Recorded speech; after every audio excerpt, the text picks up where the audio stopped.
Well, hello there, and welcome to another episode of Oodles Doodles.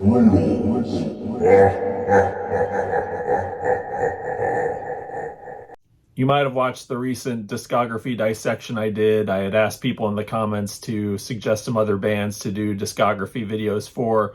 One person suggested Mercyful Fate and King Diamond. And while I thought that was a great idea, that is a lot of freaking albums to talk about. So I decided to compromise because I freaking love King Diamond. I love Mercyful Fate.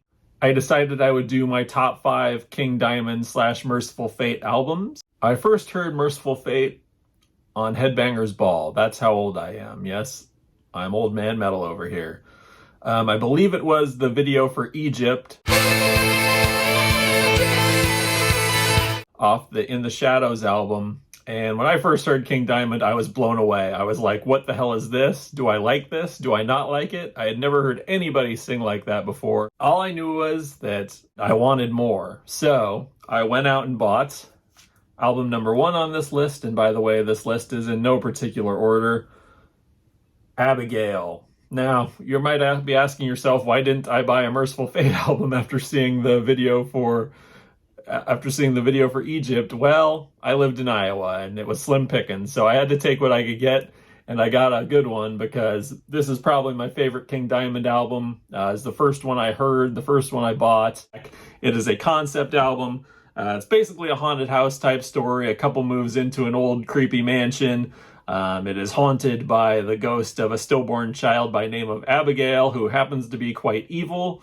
The plot unfolds from there. This album is just amazing. The guitar playing in it is off the hook. King Diamond, his vocals are just, oh my gosh. I don't even know what to say about his vocals at this point. What hasn't been said already? Easily one of, if not the most unique vocalist in all of heavy metal. Nobody else does it like he does, and if you've never heard it, you'll be blown away, trust me. This was his first concept album after Mercyful Fate broke up, and it is fantastic. He hit it out of the park with this one. The storytelling is just marvelous. You can follow the story quite easily. You know, his vocals are very understandable and the lyrics tell the story perfectly. Definitely check out Abigail if you have not for some strange reason. I mean, Jesus Christ. If you ever heard Abigail by now, I don't know what to do with you. Up next, Mercyful Fate, Melissa. Now this is actually the first Mercyful Fate album I ever bought, and it features my favorite Mercyful Fate song, Curse of the Pharaohs. That song is just amazing. It's one of the best heavy metal songs ever written, in my opinion. And once again, if you've not heard this, stop this video right now, go queue up Curse of the Pharaohs. But I mean, this album is front to back classics. I mean, it's got Into the Coven, Evil, Satan's Fall. I mean, it's just Black Funeral. It's just classic after classic on this. It's got a nice raw sound to the production, a little bit of a new wave of British heavy metal influence, and it's just amazing. Great album. All the early King Diamond and Mercyful Fate stuff was released on Roadrunner Records, and they had a gold mine on their hands because between the two bands, he just pumped out so much classic material. And this being Mercyful Fate's debut album was an instant classic, and it remains a classic to this day. That is Melissa. Coming in at the number 3 spot, we have King Diamond, Them. This album came immediately after Abigail. It was released in 1988 on Roadrunner Records, and again, it is fantastic. King Diamond was just hitting home run after home run. This is another concept album, and let me tell you, my friends, only King Diamond could make grandmas and tea scary, and he does a great job of doing that with the story of this album. And the story of the main character, King, his family brings his grandmother home from an insane asylum, and they should have left her there because she's still quite insane and quite evil. She hears the voices of someone or something called the House of Omens. I'm not going to tell you the whole plot, but I'll just tell you this is another fantastic album from King Diamond, and it came only a year after Abigail, so dude was just a metal storytelling machine at this point with the concept albums, and of course the musicianship and everything is just off the hook on this album. You'd expect nothing less from King Diamond. I mean, he surrounds himself with amazing players at all times, and this is just another in a string of phenomenal albums from the man.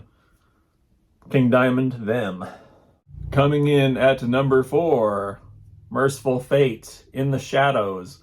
This was released on Metal Blade in 1993. And again, this album features Egypt, which was the first song from Mercyful Fate that I ever heard. This is an amazing freaking album. It's got Egypt, it's got The Bell Witch, it's got a re-recording of Return of the Vampire that's freaking fantastic.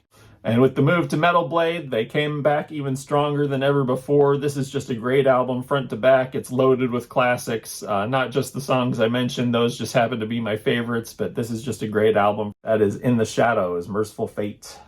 And speaking of the Bell Witch, I should mention that when my wife and I were first dating, the first gift she ever bought me was Mercyful Fate's The Bell Witch EP.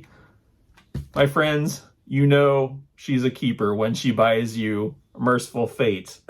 That's all I gotta say. We're still going strong all these years later, and I knew she was the one when she bought me a Mercyful Fate EP as the first gift she ever bought me.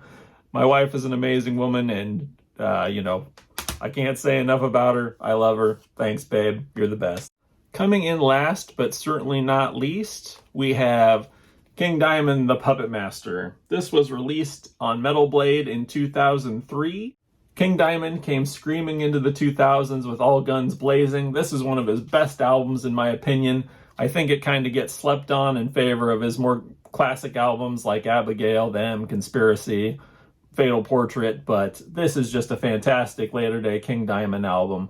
Once again, of course, a concept album, tells the story of an evil puppet master and his wife that turn people into sort of like undead puppet creatures, I guess. I don't know the best way to describe it. But that's one of the cool things about this album, guys, is that it also includes a freaking DVD of King telling the story of the album. And he's just very, you know, it's just all candlelit and eerie. And he's got, his, of course, his full face paint on. Just a fantastic little DVD to watch. It's about me as a puppet hanging on the wall. But there's many good songs on here. No More Me is a great song. Blood to Walk is awesome. Living Dead is awesome. Magic is great. Tons of good material on this one. King Diamond's still going strong and continues to go strong to this day. But again, of the later period of King Diamond stuff, this is one of the best. This is The Puppet Master. Until next time, guys, don't forget to like and subscribe, as the kids say. Just go ahead and smash the living shit out of that subscribe button. And thanks for watching, and take care. Here's to ya. Peace.